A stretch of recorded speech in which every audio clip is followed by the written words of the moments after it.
Candace with smartmomblogger.com, and in this video I'm going to teach you how to write for Huffington Post and get traffic to your blog from that article. And hopefully this is going to go right this time. Mommy, yeah, I'm here with my little guy, so bear with me. Hey, give mommy 5 minutes and then I'll show you, okay? Because look at the computer. Mommy's making a video right now, okay? I'll be right there. So do some coloring and I'll be right there. You can sit at the table. What does this say? L.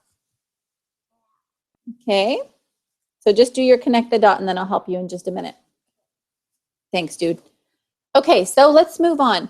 I'm going to screen share with you so that you can see what is going on. I'm just going to share with you the best tips that I use when I write an article for Huffington Post. And so hopefully you can get the best out of it when you write for Huffington Post as well. So I'm going to go ahead and screen share. So just bear with me just a second while that takes place. Okay, so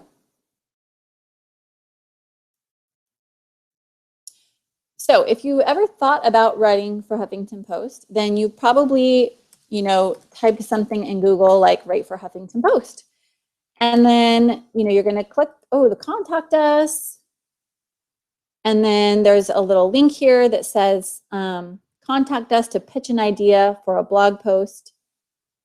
And it brings you to this form. And so a lot of people, a lot of bloggers tend to submit their article idea this way. However, this is not the best way to do it. So that's my first tip for you is do not go through their normal blog submission form. Instead, email Ariana directly and pitch your idea via email that way. So I'm going to leave a link in the description of this video, and it's going to lead to a blog post, and it has her email, and it has some other tips for you. So make sure you check that out because it's going to give you all this info for you to follow. So that's my first tip is instead of doing it this way, email Ariana directly and pitch your idea. Once you get accepted, you're going to be able to log into your Blogger dashboard, and this is what it looks like. So you're going to definitely want to include a current headshot and your bio. So there's a spot for a micro bio and your normal bio. So your micro bio is this. It's just 140 characters, and it shows up at the top of your article. So for instance, let me show you what I mean. This is one of my articles here that I wrote, and right up here, you see this here, that's your micro bio. So you just have to keep it short and sweet. It doesn't link to your blog, it's just text, but I still include my blog link there.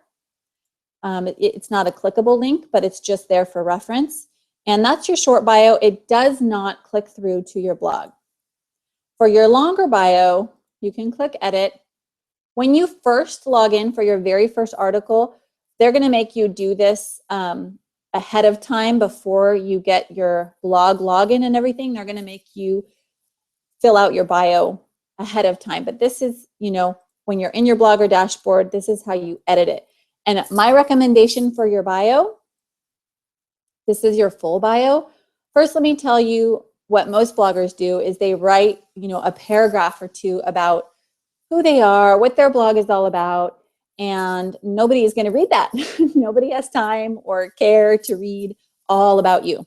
So my recommendation for an effective bio is make it short and sweet and make it convey the value that your potential reader might get. So mine just says, Candace is a blog growth strategist and digital marketer teaching moms how to create a purposeful and profitable blog at Smart Mom Blogger.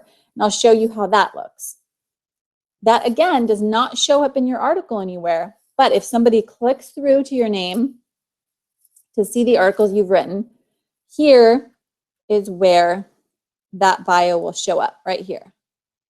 And this, yes, is a clickable link. So if you create that, use HTML, a little bit of HTML, you can Google that, how to make a clickable link. with HTML, but that will click through to your actual blog. As you can see, I clicked and it goes to my blog. So make sure you do that in your bio. However, there is another tip I'm going to show you to get your blog link in your actual article itself, rather than, you know, somebody having to click through to your author bio and then click over to your blog, which is not very likely to happen, or a lot less likely than if you have it right in your article. So let's move on. We're at the Blogger dashboard. To submit a blog post or an article, click this button here, submit a blog post.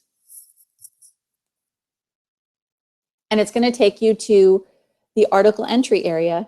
So I have just some sort of like dummy text here that I'm going to use. I'm not going to really submit this article. I'm just going to show you how it's done. So you write your title there. And when I'm working on an article, I always change this to draft, because that way I make sure that it's not going to get submitted to the editor while I'm working on it. I don't want to submit it until I'm completely done. So just to be on the safe side, I always change that to draft. And it's also helpful if you have to write part of it now and then come back later to write the rest. So here is my dummy text here, but this is going to be, of course, your epic blog post for the Huffington Post. And just a couple general internet tips for writing for the internet. You want to have plenty of white space. Make sure your paragraphs are not more than 2 or 3 sentences long. I know this goes against everything that your English teacher taught you in school, but when you're writing for the internet, it's different. People are busy, they're scanning. So definitely lots of line breaks. Include bullet points or numbered lists if you can, where appropriate, and you're going to get a much better result for traffic to your article and people sharing it. Another tip for sharing is to make sure you include images in your article. So you can do that over here, click upload image, choose file, and you just click, sorry, I thought I had that open. Click an image that you want to appear in your post, and you click upload. And this works a little differently than you might be used to as far as inserting images into a blog post, maybe if you're using WordPress or something. So just bear with me and I'll show you what you need to do here. So click get your embedded image once it's uploaded. And it's going to give you some code. Don't be afraid. I know that's no fun. But basically what I just did is I copied it, select all and copied it. And then you come over here and insert that code right where you want your image to appear in your article.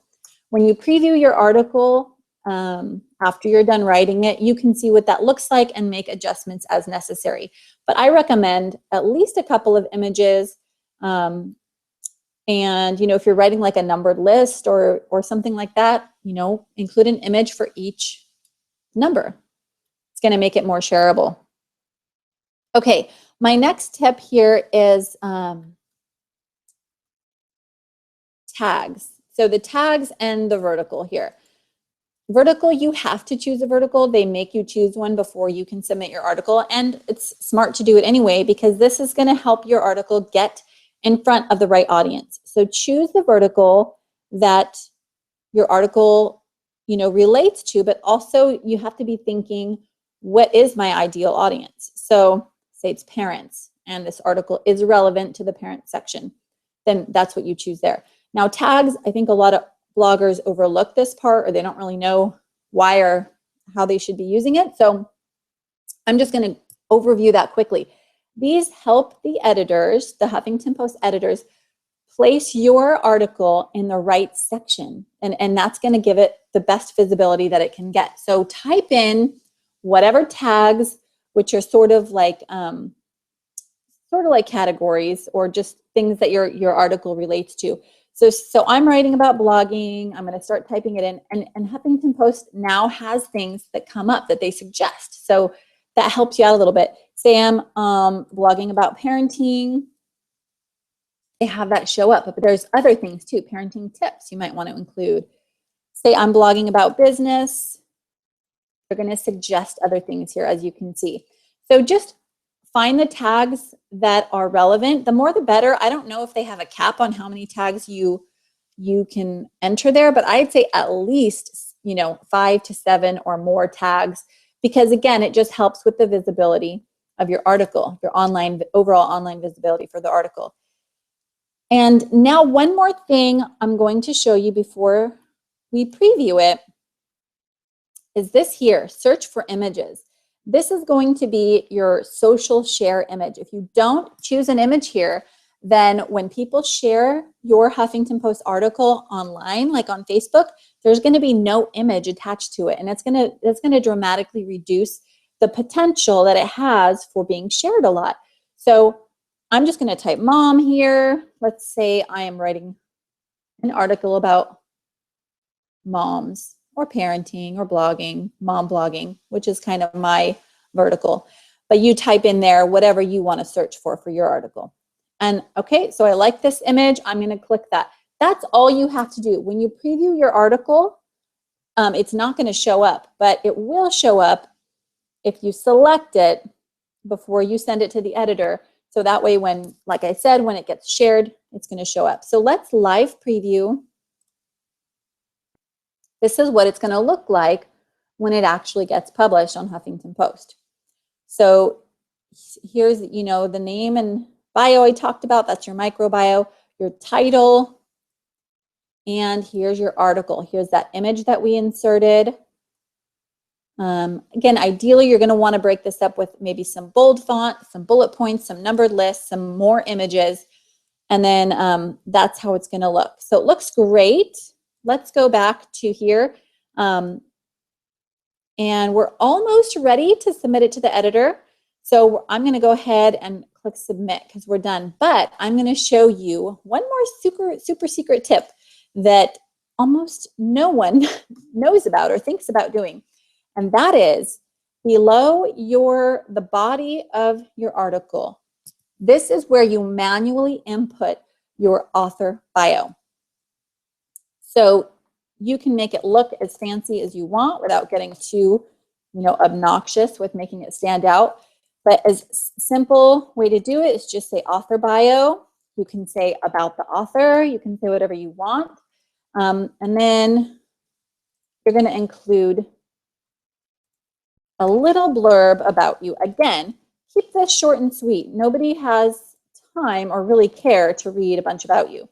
So I, again, using this little HTML, am creating a clickable link. And I'm also going to make this bold. I would suggest playing around with this as much as possible to make it, really stand out. So let's live preview it. We've submitted it, or we've changed this to submit. Let's live preview once again and see how that looks now that we have our author bio there. Ta-da, author bio. So I recommend just making this short and sweet. Try and add a benefit for the reader to click through. That's going to increase your chances of getting traffic.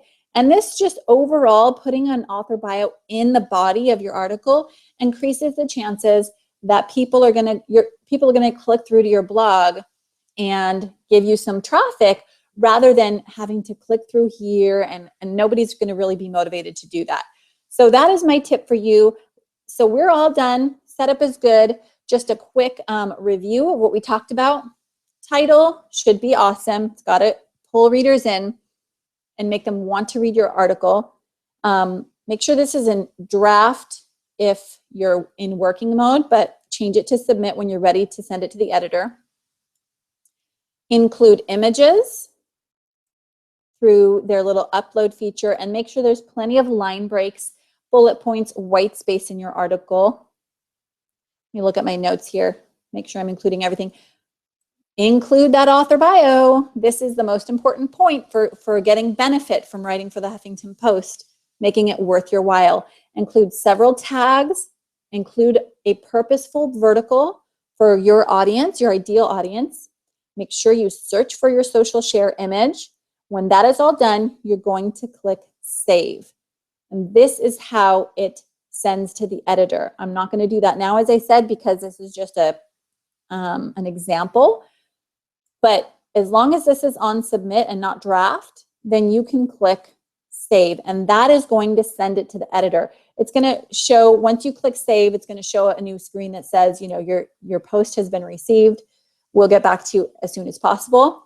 And then usually within a few days, some bloggers get notified the same day. For me, I think it's just how busy the editors are and what they happen to be doing at the time.